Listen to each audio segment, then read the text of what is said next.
Isiniwalat ni Cebu Governor Pam Baricuatro na lahat ng flood control projects sa buong lalawigan ay substandard.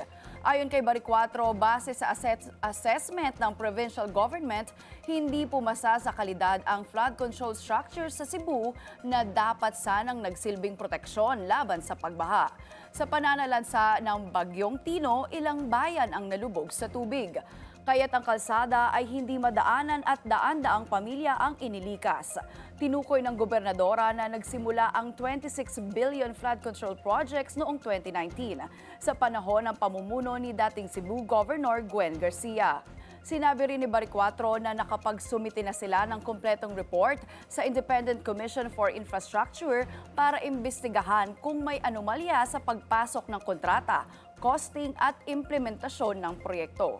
Kaugnay nito ay pinag-utos na rin ni Pangulong Marcos Jr. ang imbestigasyon sa higit 300 flood control projects sa lalawigan. Sa ngayon, umiiral na ang state of calamity sa buong lalawigan.